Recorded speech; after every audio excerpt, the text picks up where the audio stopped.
Welcome back to The Explainer. Today, we are unpacking a seriously fascinating and honestly deeply practical framework for decision-making developed by Dr. Gary Meadors. If you've ever felt completely stuck when trying to figure out the right path forward, well, you are definitely in the right place. We're going to break down his robust theological approach to help us move from total confusion to real clarity. It's a universal struggle, isn't it? How exactly do you make those massive life choices? We all face these moments of intense decision paralysis. You stand at a crossroads, whether it's about your career, your relationships, or your personal ethics, and you just freeze. You desperately want a neon sign from above telling you exactly which way to turn. Dr. Meadors actually compares this feeling to the 1991 comedy film What About Bob? If you haven't seen it, Bill Murray plays a patient named Bob who absolutely refuses to make any single move without consulting his psychiatrist, played by Richard Dreyfuss.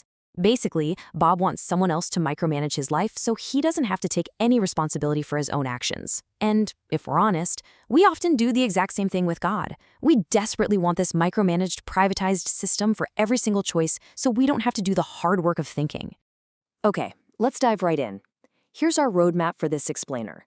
We'll start with the decision-making dilemma, move into upgrading your worldview grid, talk about developing true discernment, look at a practical case study method, and finally, experience a major paradigm shift, finding versus doing. Starting with Section 1, the decision-making dilemma and the trap of passive waiting. So here's the thing. While God's guidance is deeply personal, it's not privatized. He hasn't given us a customized magic 8-ball system that just spits out answers without our active participation. Just look at the massive decisions we face today. Who should you marry? Should you change careers? Or how do we navigate wildly complex medical ethics like genetic engineering or fetal tissue? What about abortion or modern gender roles? The absolutely crucial point here is this. The Bible simply does not always have a direct proof text for these highly specific modern scenarios. And because there isn't always a direct verse you can just quote, we're required to step up, take responsibility, and actually use our brains. Moving on to Section 2, your worldview grid, updating your mental software. So, if we can't just passively wait for a proof text to drop from the sky, what on earth do we do? Well, Dr. Meadors points out that your brain is essentially like a computer. To get good output, meaning good decisions, you have to constantly update your software, specifically what he calls your perceptual set. This is basically the psychological framework, or the worldview complex, through which you interpret the world. Think of it as the lens that ascribes meaning to everything you experience. Every single answer to every decision you make is filtered right through this specific perceptual set. And as you can see here, this brilliantly illustrates the whole concept. Life and its events come at us. They pass through our specific worldview and values, our grid, and they kick out meaning and decisions on the other side. As a person thinks, so are they. Therefore, our primary job is making sure this grid is actually calibrated correctly. Let's look at Section 3, developing true discernment, self-criticism, and context. So how do we actually go about calibrating that grid? Well, building an accurate worldview requires some pretty brutal self-criticism. Let me ask you this directly. Do you have friends who will just flat out tell you if you're acting crazy? Dr. Meadors stresses that true self-criticism is nearly impossible to do all by yourself. We all have blind spots, right? Some of us are naturally hasty. Others suffer from analysis paralysis and overthink literally everything. To know yourself, you absolutely need trusted outside voices, cherished friends who can evaluate you and reveal your hidden presuppositions. If you aren't interested in being evaluated, you really aren't interested in growing.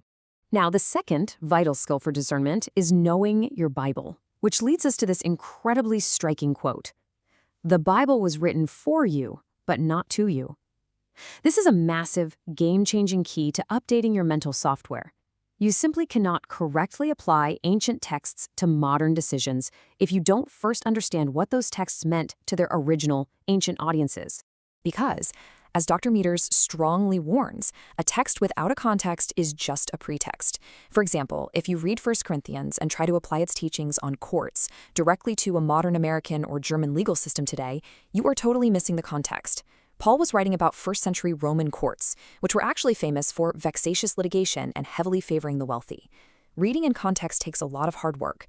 Using a pretext is really just a lazy way to justify our own preconceived ideas. All right, Section 4, the case study method, putting the grid into practice. Okay, so once you start understanding your grid and doing the hard work of reading in context, how do you actually apply all this when a crisis hits? Dr. Meadors provides a process for writing a decision-making case study. When you're facing a really serious decision, sometimes you just need to pour yourself out on a piece of paper. Writing things down forces clarity. It helps you see things about yourself and the situation that you simply couldn't see when it was all just swirling around in your head. This whole thing breaks down into a really manageable 5-step adjudication procedure. Step 1, clearly state the decision to be evaluated in writing. Just get it down. Step 2, define the specific issues involved. Literally create a narrative or a mini case study to flesh out all those details. Step 3, run those issues through your newly updated worldview grid. Step 4, research the questions that pop up. This might mean consulting a Bible dictionary, talking to philosophers, or reading some theology. And finally, step 5, state your realistic options in writing and cycle them through until a decision is made. It takes abstract panic and transforms it into a highly structured, actionable process. And that brings us to Section 5, Finding versus Doing, the ultimate paradigm shift. This is where we fundamentally reframe the entire concept of knowing God's will. For so long, people have treated decision-making like this cosmic scavenger hunt, just passively waiting around, hoping to stumble upon a hidden proof text. But the biblical model is all about the transformed mind. Our primary task isn't to desperately try to find God's will as if it fell behind the couch. Rather, our task is to bring our biblical thinking to the issues that confront us and actively do it. Our freedom to choose is conditioned by our nature and by actively applying our values. So, I want to leave you with this provocative question to ponder today. What major decision do you need to stop passively waiting on and instead run through this grid right now? It's time to step up, update that mental software, consult your most trusted friends, and start actively applying your transformed mind. Thanks so much for joining me for this explainer, and keep learning.